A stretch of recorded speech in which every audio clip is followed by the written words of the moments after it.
Salut, salut, salut Vassilia, salut tout le monde. Le live nocturne. On prend le rythme des lives à 21h. Sur les lacs du Japon. Mais ça va bien se passer. Je commence dans 2 minutes. Plaisir de te voir Vassilia. À tout de suite.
On va commencer sur les lacs du Japon. Donc c'est petit live culture du soir. Histoire de vous donner toutes les infos sur les lacs japonais. C'est vrai que c'est un sujet que, bon, on va traiter un petit peu plus tôt. Mais bon, je me dis, alors plutôt dans l'année, je dis plutôt le soir, bon, vous allez voir, ça se mange tout seul. Inquiétez pas. Vous inquiétez pas. Allez hop, je commence dans 1 minute.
Allez, c'est parti pour le petit live dédié au lac japonaise.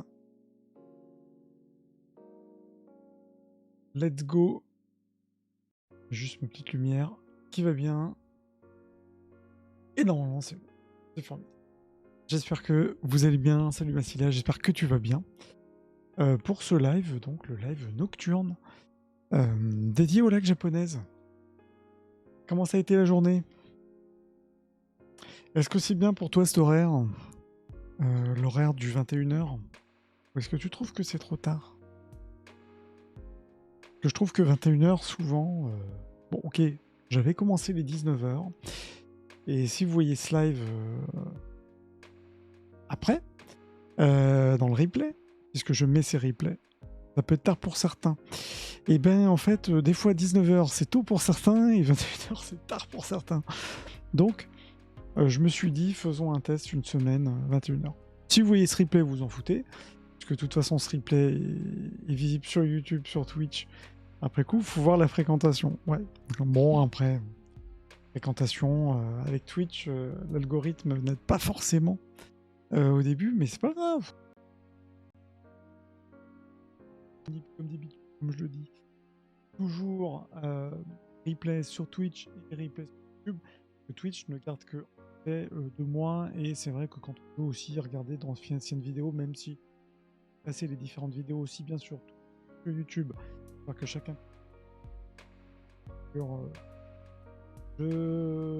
les mets une fois toujours sur 19h c'est l'heure de l'apéro, 21h l'heure du film. C'est ça, il faudrait viser entre deux. Bon, en tout cas, ceux qui sont là, écoutez, bienvenue à tout le monde. J'espère que vous allez bien, que vous avez passé un bon début de semaine lundi. Et sur ce live par hasard, sachez que PC standard japonais, en antiquité japonaise et coréenne, et je fais donc des lives culture entre guillemets où j'essaye de vous donner des clés de lecture que moi je peux toucher, voir au quotidien, des pièces de musée aussi. Vous avez un petit peu des, en l'occurrence on va parler de plus de technique, histoire que vous puissiez découvrir aussi par vous-même les objets du Japon. Voilà sur l'intro. Je vous ai le planning, je l'ai pas mis sur Twitch, de mettre dans mon vidéo Twitch, et vous avez le planning des lives de la semaine, en sachant que cette semaine je parle mercredi d'un objet, on va avoir un objet vraiment typique japonais qui s'appelle Ninro. Jeudi je parle en fameux Kitsune, le yokai, et on va parler du Hangul, que Hangul et art, donc là c'est plutôt heure de l'apéro, et c'est vendredi. Ces petits lives à 21h. Avant je faisais 21h, et puis j'ai été faire plus.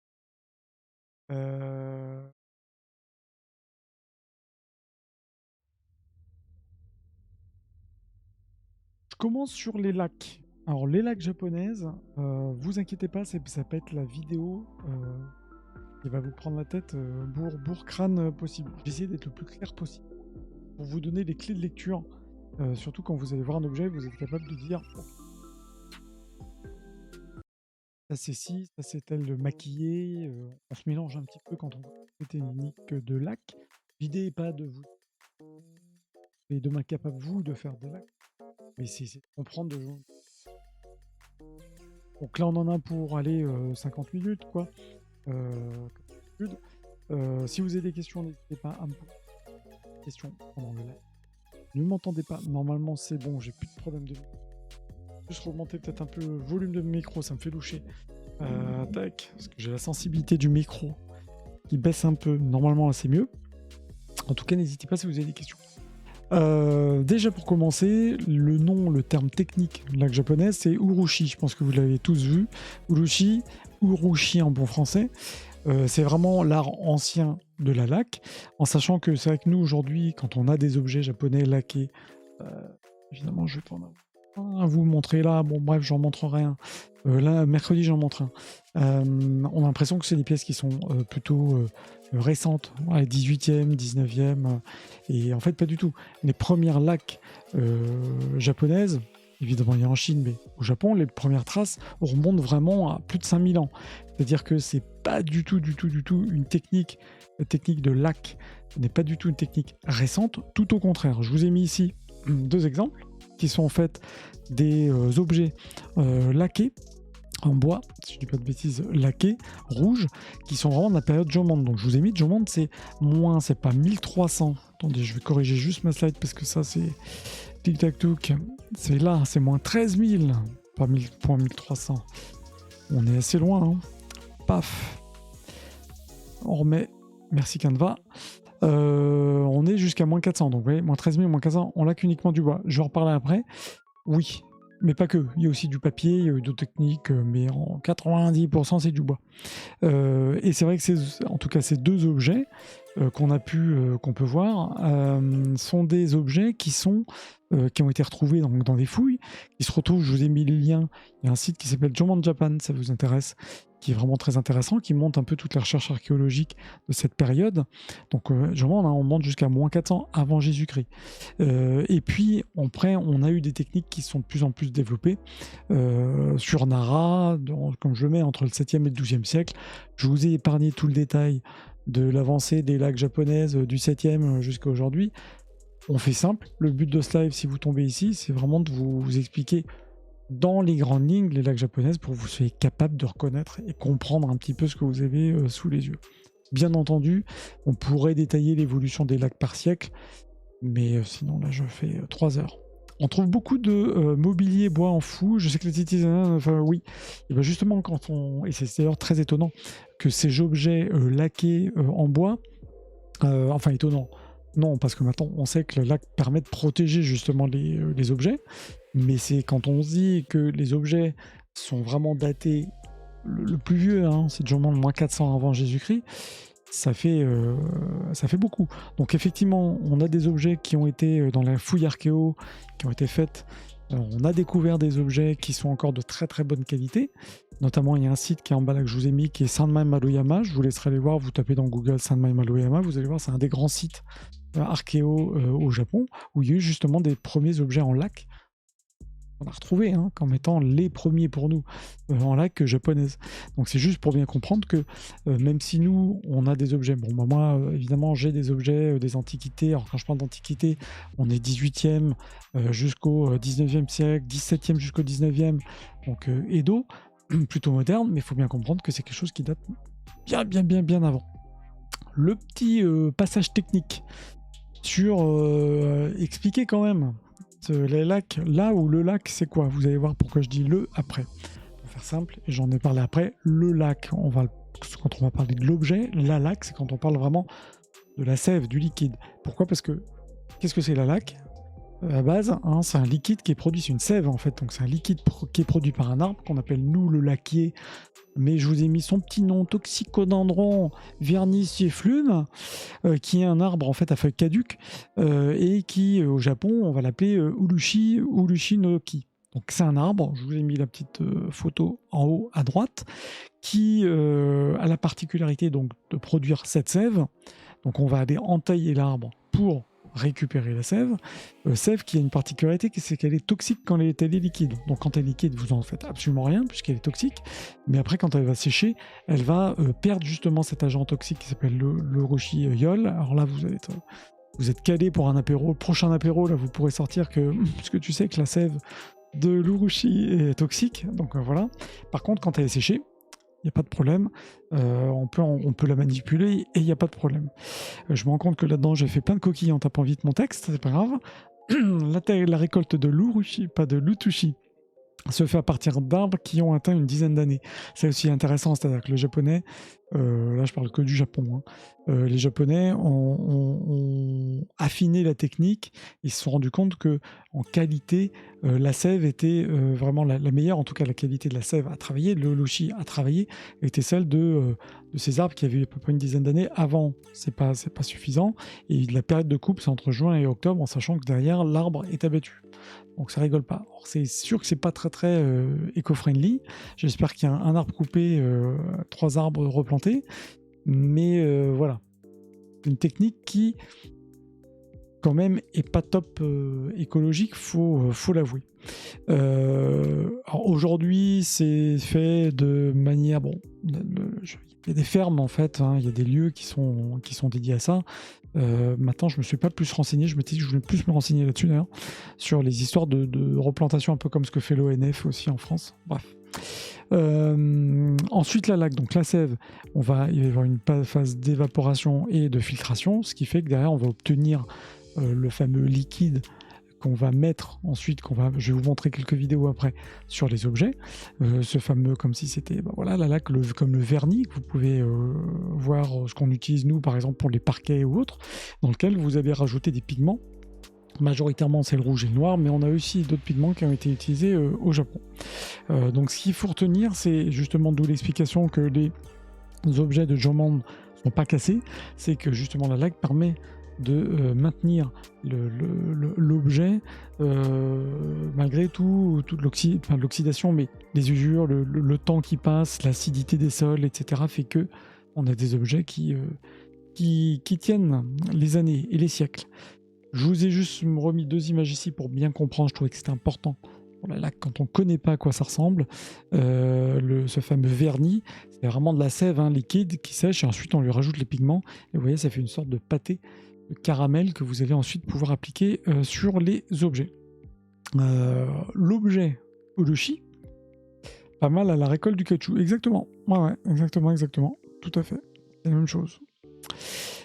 Concernant l'urushi, donc l'objet Oloshi, c'est aussi au Japon, c'est pour ça que nous, on fait le distinguo entre le lac, quand on va plutôt parler de l'objet qui est recouvert de lac, et la laque, c'est plutôt la sève.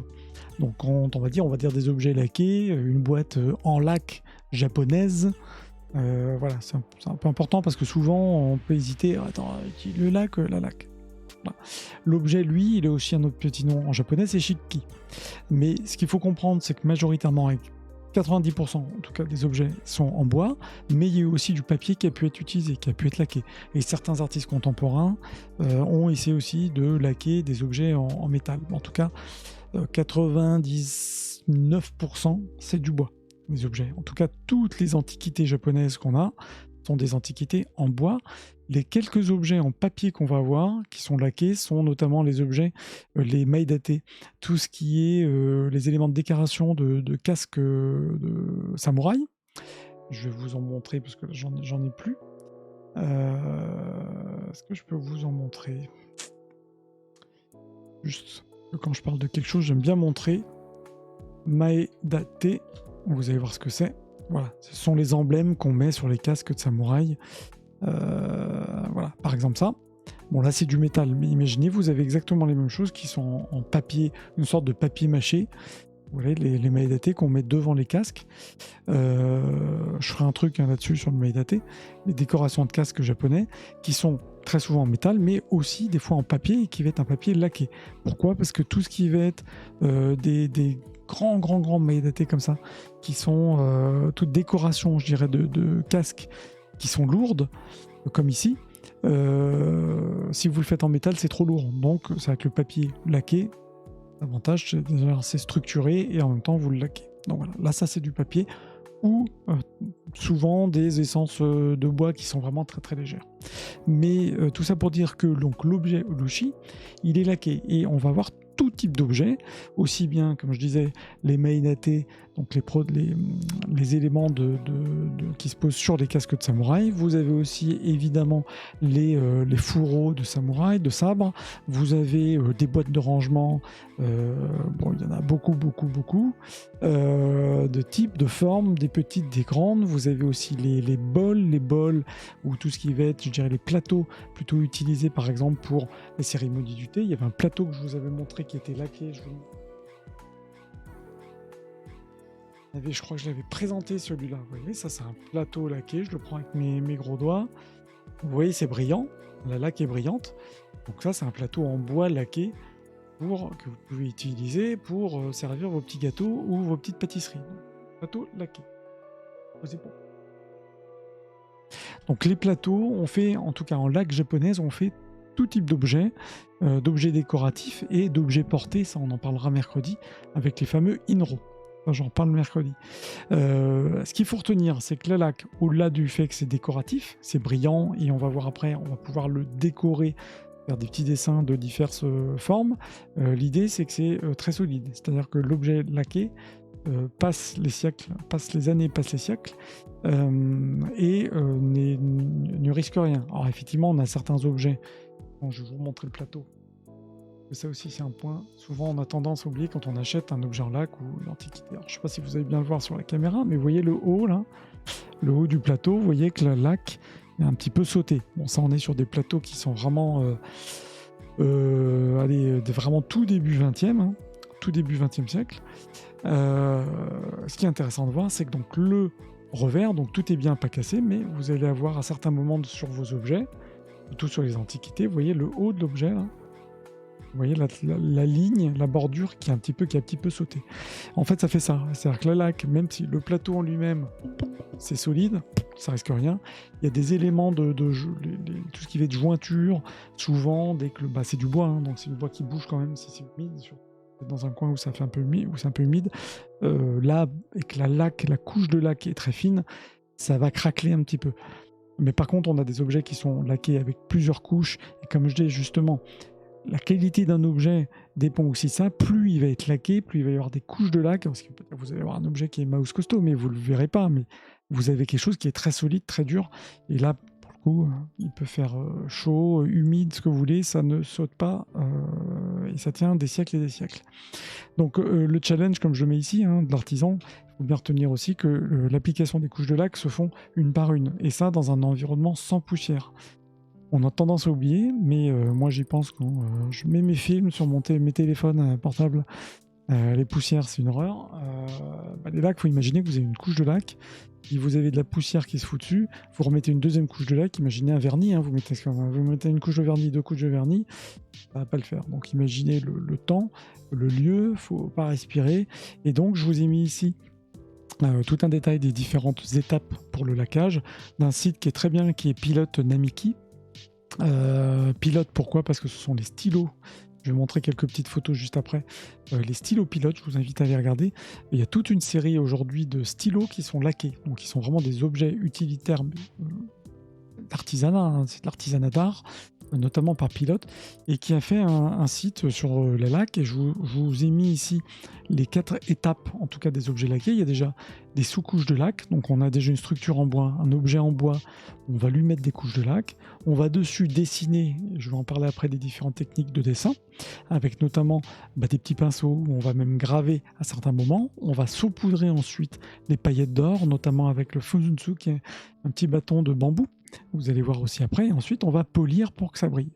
Ouais, les 4 grandes étapes en tout cas du laquage. Je vous ai mis là une petite vidéo, je coupe, justement d'un... alors là c'est du cuivre, mais le Funzutsu qui est le petit objet en bambou, c'est comme un petit bâton en bambou, qui vous permet dedans de mettre... Alors j'ai fait exprès de vous montrer ça plutôt que les paillettes d'or, parce qu'on voit bien les petites particules ici de cuivre. Vous voyez, on tape avec le doigt, on tapote avec le doigt pour mettre des paillettes partout. Vous ne faites pas votre paillette façon... je mets le gros sel sur le steak. Donc ça, c'est le Funzutsu, c'est cette technique-là qui permet derrière d'aller mettre des petites paillettes sur la laque. Concernant les techniques de laque, attendez, hop, ma petite slide, pardon.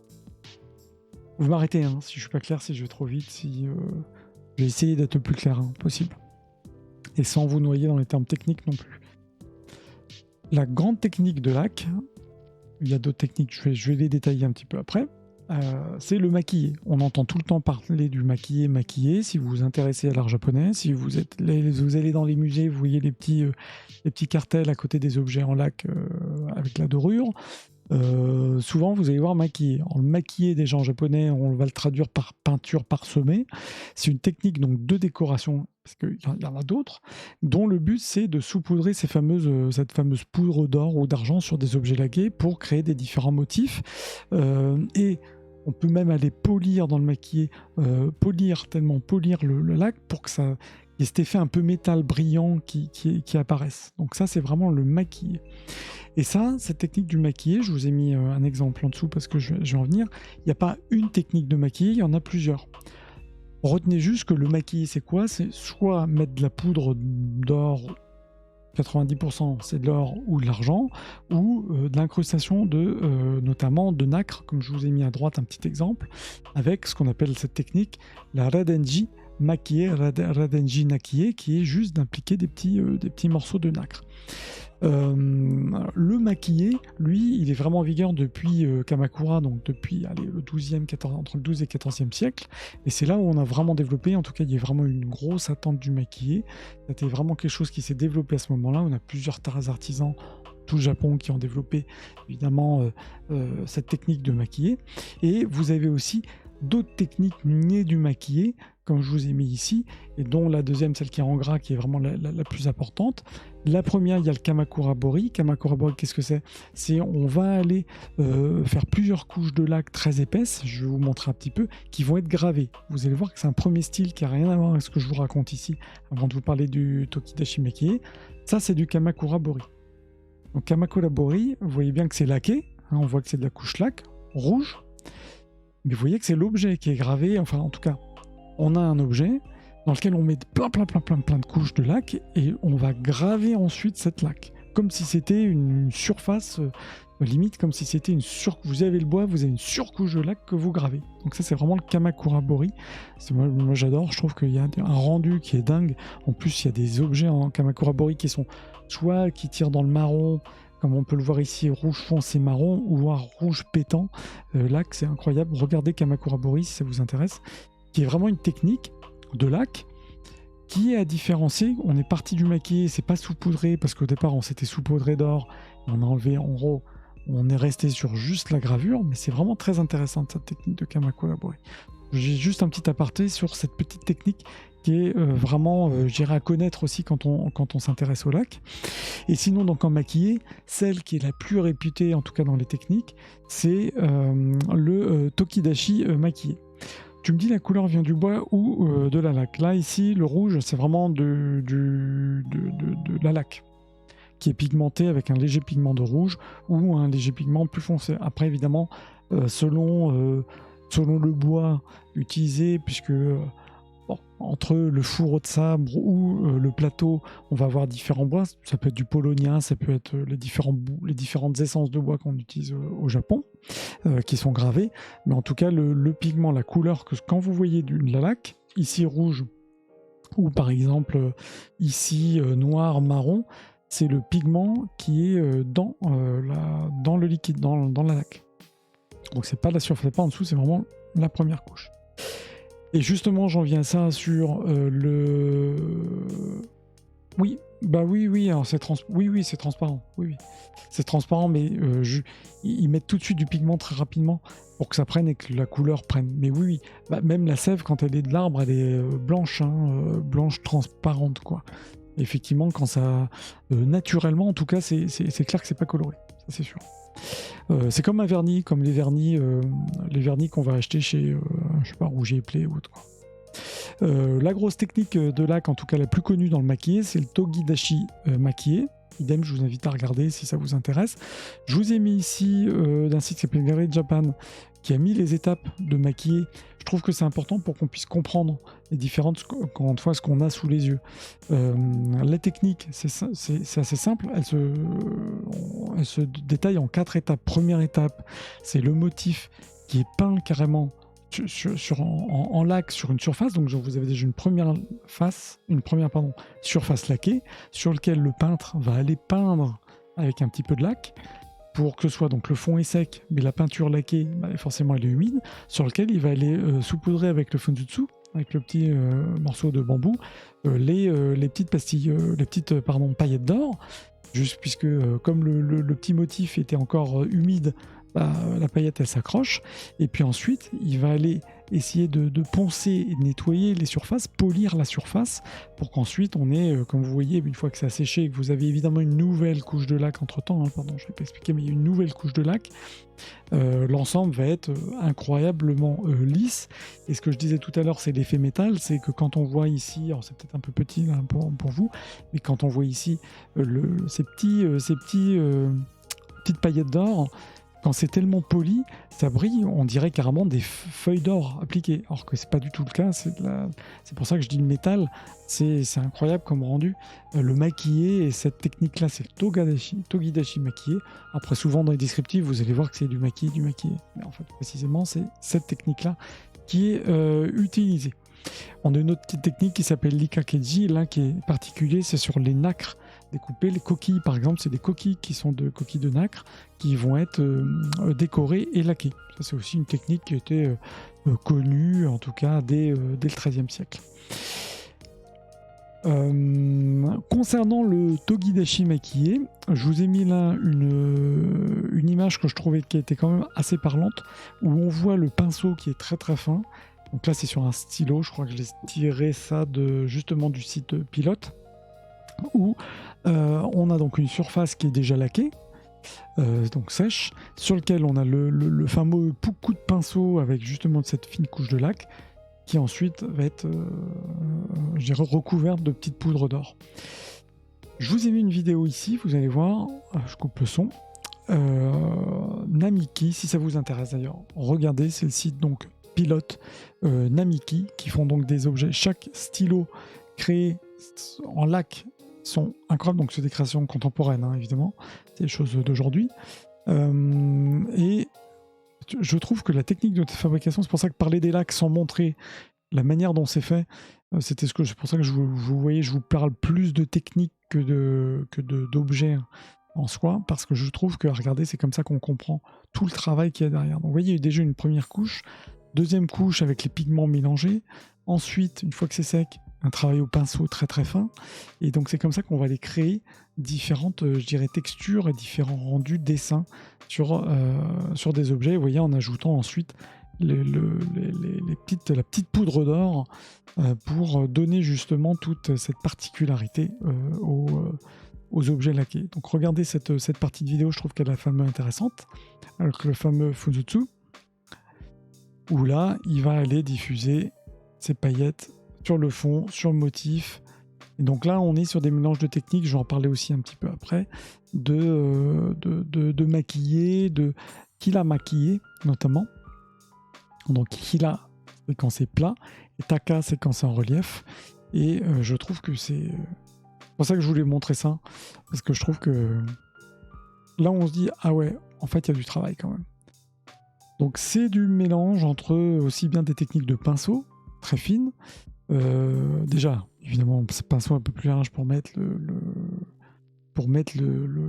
la surface de l'outil, mais ensuite travail au pinceau très très fin pour faire aussi bien de la laque avec les pigments rouges, les pigments, la poudre d'or, les pigments d'argent, etc. Et vous avez des objets qui sont incroyables. Et ce plan, je trouve qu'il est pas mal parce qu'on voit qu'il y a de la texture. Donc là, on est vraiment sur quelque chose qui, ça aussi, les objets en lac et le stylo incroyable. Bon, les stylos, hein, ça vaut quand même, non, si c'est pas 1500 €, quelque chose comme ça. Hein. Et ça peut valoir encore plus cher. Hein. Donc c'est le stylo, vous ne le sortez pas pour aller signer votre chèque. C'est bon, bref. Je trouve que mais c'est très bien parce qu'il y a en tout cas, il y a rarement des vidéos sur YouTube qui montrent aussi bien les techniques je dirais, de maquiller. C'est beau, non? Ça vous plaît ou ça vous plaît pas? Si ça vous intéresse, je vous invite vraiment à les regarder. Hein. Vous tapez en page japonaise Namiki, vous verrez plein d'autres vidéos. Et si vous voulez vous faire plaisir, pour moi, on n'est pas sur des antiquités, hein. On est sur des objets d'aujourd'hui, les stylos. Mais ça reprend ces techniques traditionnelles, c'est ça que je trouve intéressant. Le maquillé, il a aussi, donc, comme je disais, deux variantes. La version plane, c'est ce qu'on appelle le Hila maquillé. Je vous ai mis une autre vidéo ici. Oui, je vais contacter le partenariat. T'imagines le concours hein, avec le stylo laqué. Ouais, ils sont super.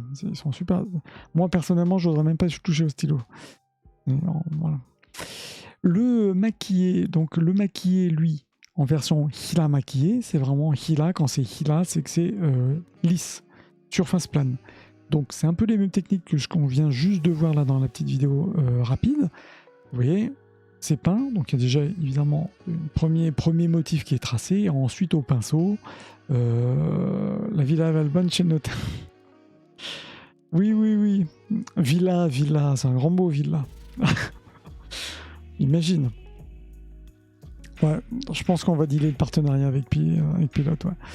Le Hila maquillé, je trouve que ce qui est intéressant, c'est bien comprendre aussi que, à la différence de techniques qui sont peintes, comme je disais, on fait le motif peint sur la surface de lac. Là, c'est un petit peu gravé pour qu'il y ait un petit motif qui soit au fond. Je vais avancer cette petite vidéo.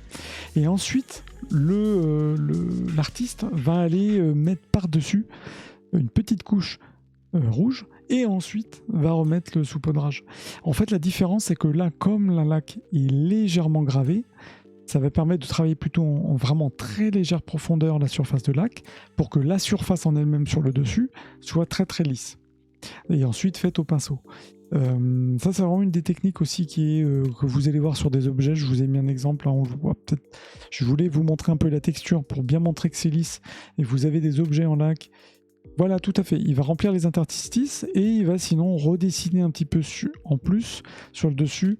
Mais généralement, il a maquillé, c'est vraiment les interstices. C'est-à-dire que le motif, je dirais, est déjà légèrement tracé dans ces fines couches, et ensuite on a le but étant de, si tu veux, creuser, mais ne pas creuser trop en profondeur, histoire d'avoir un dessin comme si c'était dessiné un peu comme de la gravure sur du métal qu'on remplissait. Et voilà, mais je dirais c'est très très très très très fin, ce qui fait qu'au final on a une pièce qui, je vais aller à la fin de la vidéo, qui est lisse, qui est très très lisse.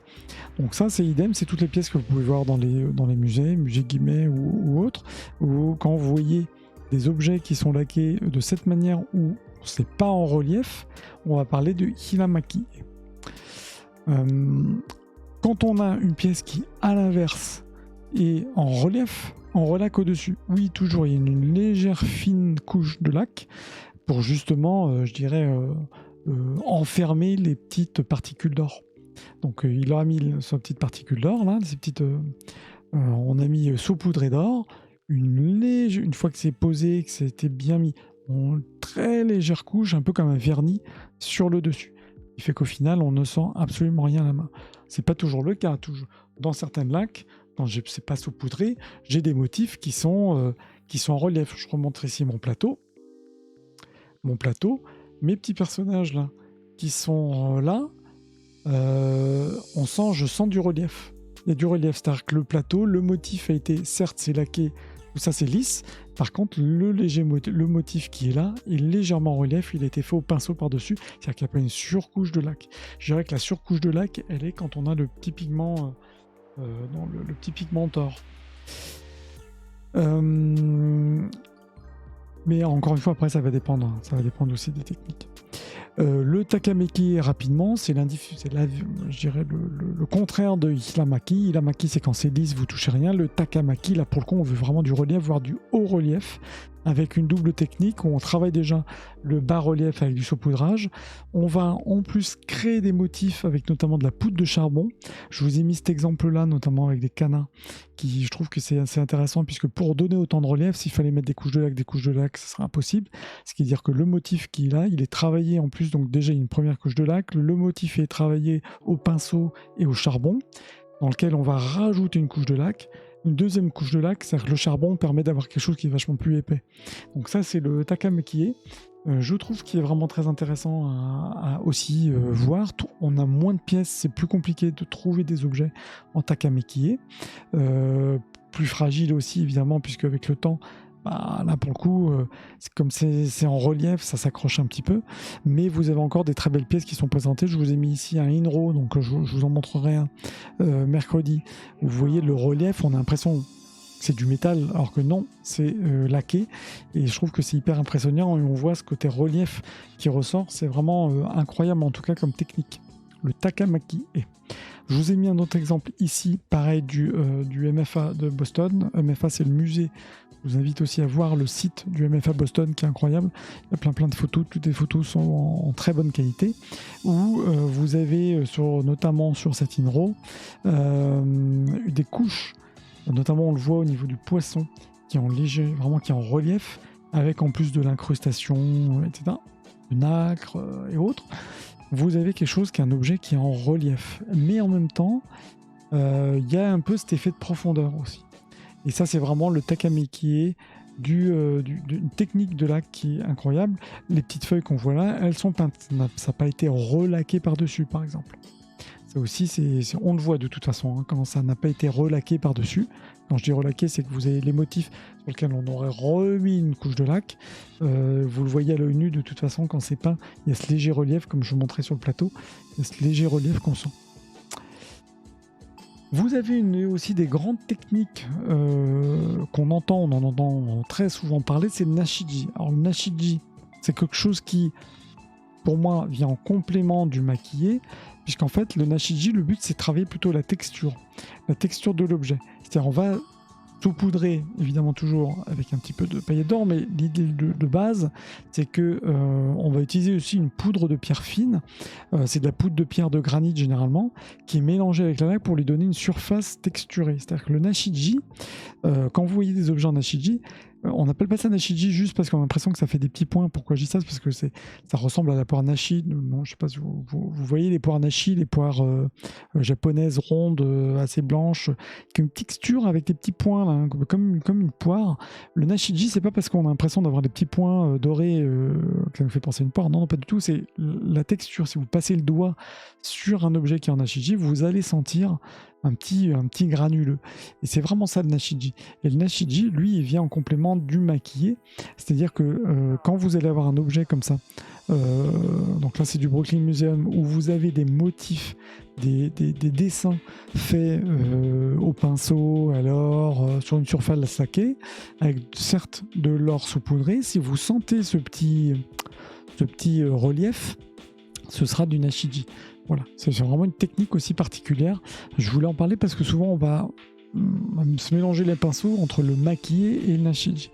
Et le Nashiji, je vous ai mis ici cette grosse boîte là, 3 niveaux qui est au musée Guimet, où on voit effectivement le Nashiji, toute cette poudre d'or à côté, le léger relief, mais surtout on voit, là on ne voit pas bien sur la photo, mais si vous approchez à l'œil nu, vous allez voir qu'il y a un léger granuleux, un rendu un petit peu granuleux, c'est ça le Nashiji. Donc là, on est vraiment sur un objet qui est vraiment superbe, qui est l'exemple même de l'objet laqué japonais du 19e, 18-19e en Nashiji. On a aussi un autre type de lac complètement différent. Là, pour le coup, il n'y a pas du tout de poudre d'or, c'est le Negoro.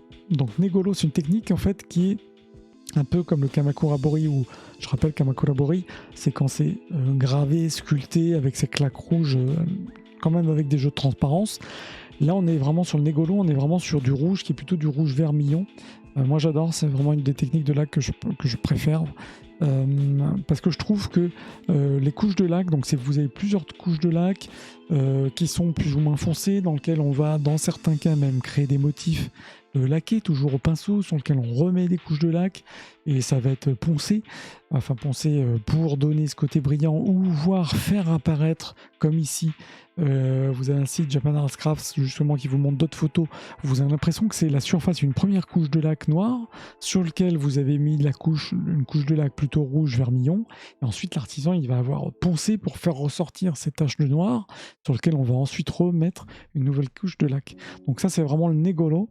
Il faut imaginer que c'est toujours à chaque fois en fait la laque, hein, c'est des couches de lac, couche, et on va jouer avec les textures, on va jouer avec la surface, et c'est vraiment intéressant, c'est comme ça qu'il faut l'imperfection, exactement, tout ça, le wabi-sabi et tout ce qu'on veut, le temps qui passe, sauf que là c'est vraiment des pièces, je trouve là sur cette théière, sur popculture.gouv, là aussi un site intéressant si vous voulez avoir des belles images, où on voit effectivement ce rendu qui est le rendu usé. Mais le Negoro ne veut pas forcément montrer l'objet, le temps qui passe sur l'objet.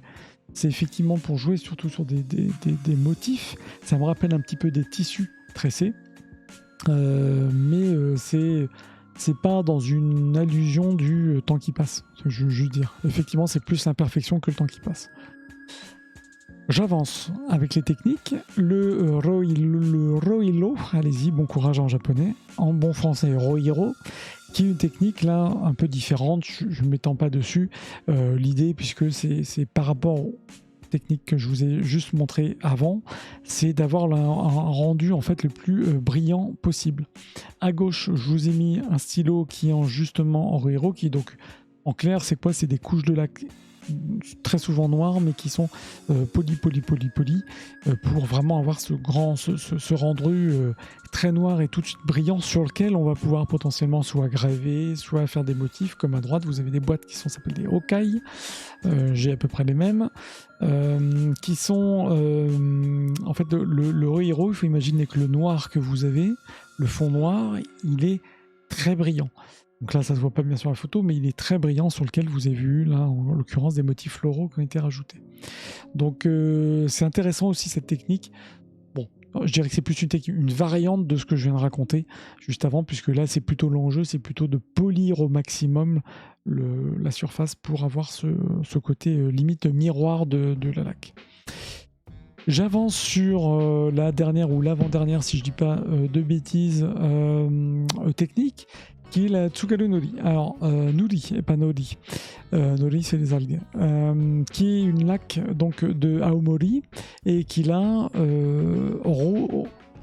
reprend un peu la technique justement du Negoro, hein, où on va aller essayer de mettre des couches rouges, noires, rouges. On ponce pour faire apparaître aussi le noir.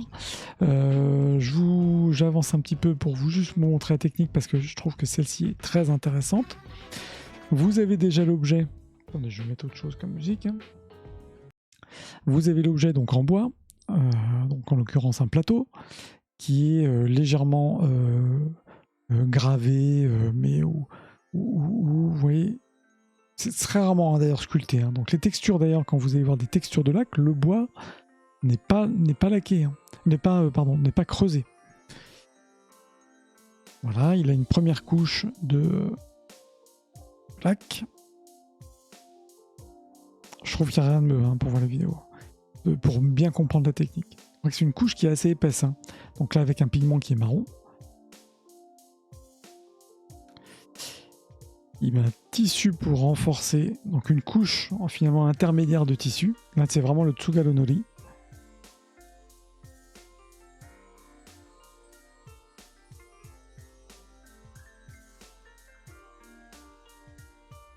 Ça c'est des techniques qui se perdent aujourd'hui. Hein. Et une fois qu'il y a ça, il va aller donner de la texture. Je trouve que cette technique aussi, elle est assez dingue. Je dis pas que tout ce qui est saupoudrage d'or, mais des objets comme ça, avec les japonais, pour faire ça. Le Tsugaru Nori, c'est vraiment très très très joli. Et donc le monsieur, une fois qu'il a mis, on va dire, ses motifs en laque, ouais, il faut souvent chercher en japonais ou en anglais, mais ça sont des vidéos qui sont envoyées. On voit la texture. Putain, je voulais faire une pause là. Tac. Vous voyez la texture là sur le fond rouge. Et en fait, la texture n'est pas du tout une texture du bois sculpté, du bois gravé. C'est pas non plus une texture due au tissu. On n'imagine même pas qu'il y ait une couche de tissu en dessous. C'est vraiment le premier motif là en laque foncé noir sur lequel il a voulu donner du rendu, de la texture un petit peu granuleux, qui vient en fait comme une sous-couche pour cette laque rouge sur le dessus, qui peint ensuite donc là avec des motifs, ces fameux motifs. Et ce qui est assez étonnant, ensuite vous voyez, il met une couche en bleu-violet. Vous allez voir le rendu à la fin. C'est pour ça que je voulais vraiment montrer cette technique de laque, parce que bon, les objets en laque, j'en montre très souvent. Je trouve que les techniques, il n'y a que comme ça qu'on se rend compte du truc. Cette technique, ouais, le bleu, donc après il met aussi du bleu plus du rouge foncé, qui en séchant va vraiment devenir bleu très foncé, limite noir. Et ensuite, vous voyez, il va polir, il va comme s'il ponçait, hein, pour faire apparaître les différentes couches de laque qu'il a pu mettre avant. On a vu les motifs jaunes, on a vu en dessous le rouge, on a vu en dessous du noir, et vous voyez, hop, il ponce, pour avoir une surface qui est hyper lisse avec les motifs. Je trouve cette technique dingue.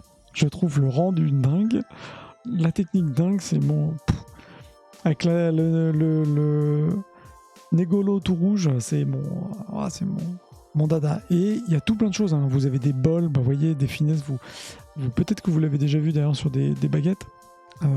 C'est vraiment une très très jolie technique. Et Voilà, donc ça, si vous voulez revoir la vidéo, c'est sur, donc vous mettez bien, vous l'avez, c'est Tsugaru Nori, Tsugaru, et ce sont des vidéos sur Tewaza. Ça rend très bien, ouais, c'est très très beau. Autre technique qui est aussi intéressante, là par contre j'ai pas de vidéo, c'est la Wajima Nuri. Wajima Nuri, c'est une technique qu'on va moins voir ici, parce que les pièces, quand je dis ici en France, pour trouver des pièces laquées en Wajima, c'est assez compliqué. Au Japon, pas de problème, mais il faut comprendre que la Wajima, c'est pareil, quand vous voyez l'objet, vous dites pas c'est un truc... ok, bon, c'est laqué, c'est quoi? Alors, on voit un petit peu ici dans le rendu, il y a un peu de relief aussi. En fait, il faut juste comprendre que c'est pour ça que je vous ai mis cette image-là que j'ai pu trouver.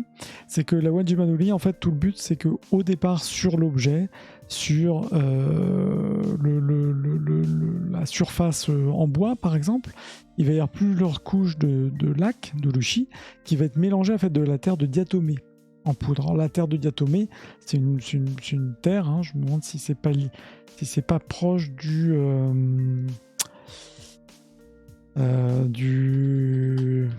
putain, terre de diatomée, tiens. On va y arriver. Roche sédimentaire, siliceuse d'origine organique fossile. Ça me faisait penser au kaolin. Bon, vous voyez, poudre blanche comme ça, la terre de diatomée. Et donc la laque va être mélangée avec cette terre, une espèce d'argile. Ouais, merci. Terre de diatomée, c'est ce qu'en japonais on appelle jinoko.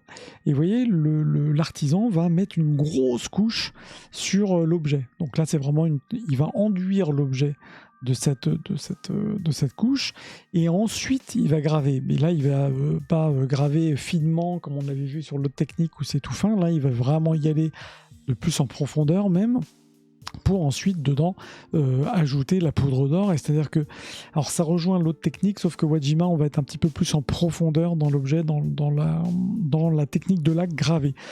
Je trouve que c'est très intéressant parce qu'au final, cette technique-là va derrière ensuite avoir soit un rendu lisse, on va parler plutôt de Hiramaki, ou va permettre d'avoir certains reliefs comme on voit ici avec le Fuji. Donc c'est assez intéressant. Plus rare que les autres techniques, mais je trouve que ce qui est intéressant, c'est de comprendre que c'est vraiment gravé. Là, on se rapproche vraiment des techniques de gravure du métal, notamment, et je trouve que c'est aussi une technique qui est très intéressante. Le chinkin, ça aussi, c'est pour ça que le lac, je trouve que c'est dingue, on commence à regarder le monde des lacs, et on découvre plein de manières de faire et de techniques différentes. Le chinkin, c'est là, je dirais, technique proche de ce que je viens de dire juste avant, sauf que l'idée, c'est de travailler sur les inlays. C'est la technique de l'inlay. Alors, sauf que c'est la technique de l'inlay. L'inlay, c'est quoi? On va graver la surface, comme je vous ai mis. On grave le motif sur la surface laquée. Là, on fait vraiment tout le motif, c'est pas juste des petits coups. Donc on fait vraiment avec un burin, comme si on creusait le bois, comme si on creusait. Donc ça rejoint ce que je viens de vous montrer juste avant. Sauf que là, on est sur quelque chose qui, je dirais, va être plus ensuite travailler vraiment au saupoudrage d'or. Le Wajima, on est plutôt au pinceau. On va faire rentrer dedans la poudre d'or. Là, on va saupoudrer et on va aller même potentiellement mettre de la feuille d'or dessus. Donc chikin, je dirais que c'est une variante, puisque l'idée du chikin, c'est derrière de vraiment graver tout le motif, comme si c'était une planche un peu d'estampe. Et l'idée, c'est surtout qu'à la fin, vous avez votre motif qui est en léger relief, très léger relief. Donc ça s'appelle le chinkin. Je vous ai laissé les différentes étapes si ça vous intéresse pour voir à quoi ça ressemble.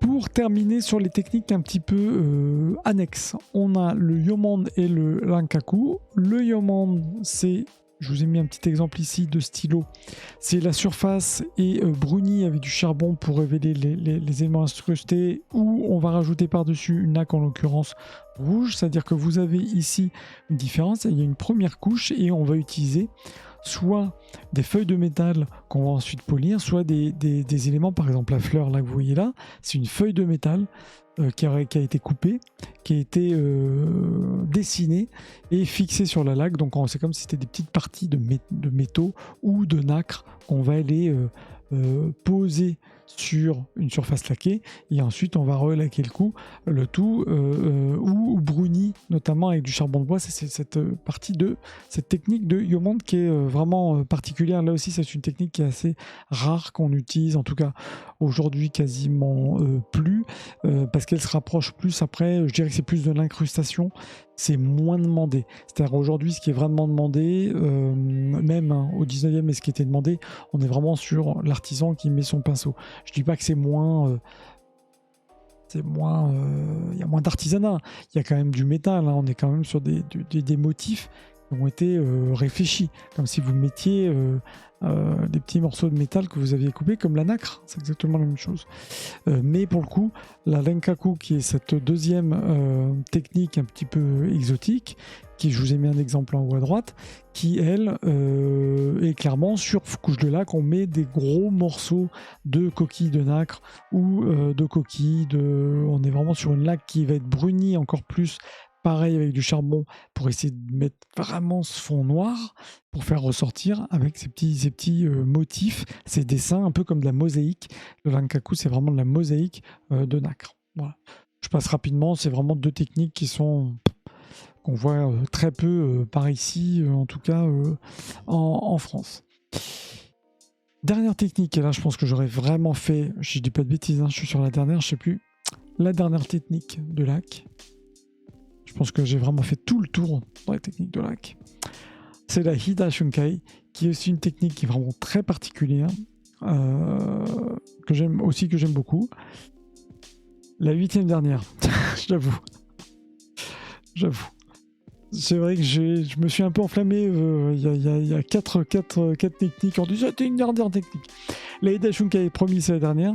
Elle est très intéressante parce qu'elle a été développée par un artisan qui s'appelle Shunkai et qui joue, à la différence de ce qu'on a pu voir juste avant, c'est sur justement une transparence de la matière, une transparence de la laque. Et je trouve que c'est assez joli, c'est très fin.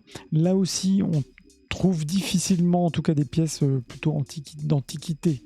C'est-à-dire que même si c'est une technique 17e, aujourd'hui retrouver des pièces Hida Shunkai du 18e, c'est très compliqué. Par contre, vous avez des artisans contemporains qui reprennent cette technique parce qu'il y a un petit côté design quand même et très proche aussi du rendu de la céramique, qui fait que je trouve c'est quelque chose qui peut être intéressant à mettre pour mettre dans un intérieur si vous cherchez des objets qui sont un peu qui sont différents des laques noires classiques. Là vous avez quelque chose qui sort du lot. Juste pour comprendre, c'est qu'il utilise du cyprès, donc c'est vraiment, on est sur du bois qui va permettre justement d'apporter cette texture, puisqu'il va pomper aussi la laque, le liquide, pour donner ce rendu brillant, et l'artiste va derrière évidemment poncer pour lustrer, je dirais, pour que ça devienne beaucoup plus brillant. Mais ce qui est assez intéressant, c'est que vous voyez encore le fond assez clair du bois, et je trouve que c'est quelque chose qui est assez joli en tout cas comme technique de laque, et qui complète finalement tout ce qu'on a pu voir juste avant. Donc ça, c'est vraiment plus contemporain. Je voulais finir par celle-ci parce que par rapport à ce que j'ai pu vous montrer juste avant, avec notamment le maquillé avec tout saupoudré d'or, les choses très, très dorées, quoi, qui en mettent plein les yeux, donc qui sont vraiment Edo, Meiji, 19e, là on est à fond dedans. Là on se rend compte qu'on en revient aujourd'hui d'ailleurs à des techniques qui sont beaucoup plus, je dirais, fines, moins dorées, moins en surplus de décoration. On est vraiment sur quelque chose qui est très très wabi-sabi, très fin, et on joue vraiment sur la texture. Donc le Hida Shunkai, je trouve que c'est aussi une technique qui est finalement intéressante en termes de laque. Voilà. J'ai terminé sur les techniques. Merci Massia. Donc évidemment, bon là je peux enchaîner sur les différentes techniques de laque japonaise. Je trouve que c'était important d'en parler, même si ça faisait un peu... je parle technique, mais cette vidéo aussi, je l'ai faite pour que vous puissiez derrière en replay, si vous voulez, tiens, je vois cet objet il y a maquillé, qu'est-ce que c'est? Vous pouvez retrouver ensuite dans la vidéo les différents points, et puis je vous ai mis à chaque fois les liens si vous avez d'autres envies de découverte, hein, évidemment, sur L'instructif, tout ça, on ne croit pas qu'il y ait tant de variété.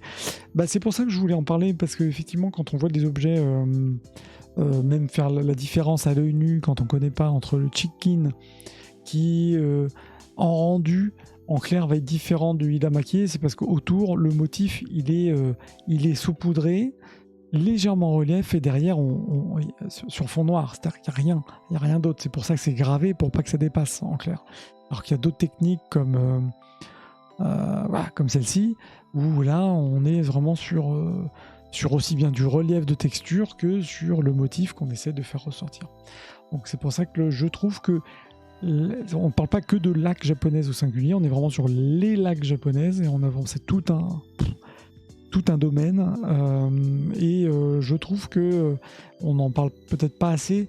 Après c'est vrai que bon, dans les intérieurs, on n'est plus sur des collectionneurs qui vont aller sur des pièces comme ça, des pièces d'antiquité. Par contre, les gens, pour un usage de tous les jours, vont plutôt avoir je vais laisser cette image, vont plutôt choisir des objets laqués plus sobres. Voilà, donc c'est aussi... mais on peut, dans un intérieur, on peut se faire plaisir avec des choses très décoratives, et puis en même temps... utiliser des petites assiettes laquées rouges, toutes simples, ou engravées Kamakura-bori. Et moi, j'ai eu un monsieur qui m'a acheté une fois une série de petites assiettes en Kamakura-bori, donc c'est gravé en relief avec des chrysanthèmes, tout en relief laquées rouges, pour utiliser tous les jours pour manger. Évidemment, plutôt poser des fruits, présenter des cacahuètes, etc. Mais je dirais, c'était vraiment l'idée, c'était d'utiliser ces petites assiettes laquées. Voilà. Donc c'est un peu le live technique, plus qu'objet, mais je pense que c'est important. D'ailleurs, je pense que je vais y faire référence assez souvent à ce live en disant oh, allez sur le live avec mes 8 dernières techniques. En tout cas, merci de m'avoir suivi à cette heure tardive. J'espère que ça n'a pas été trop prise de tête, cette vidéo lac. En tout cas, merci. Je vous souhaite une très bonne soirée. Et puis, je réfléchis encore si je fais les lives à 21h ou à 19h. Hein. En tout cas, merci. Et puis, bientôt. Ciao. Ciao, Massilia. Ciao tout le monde.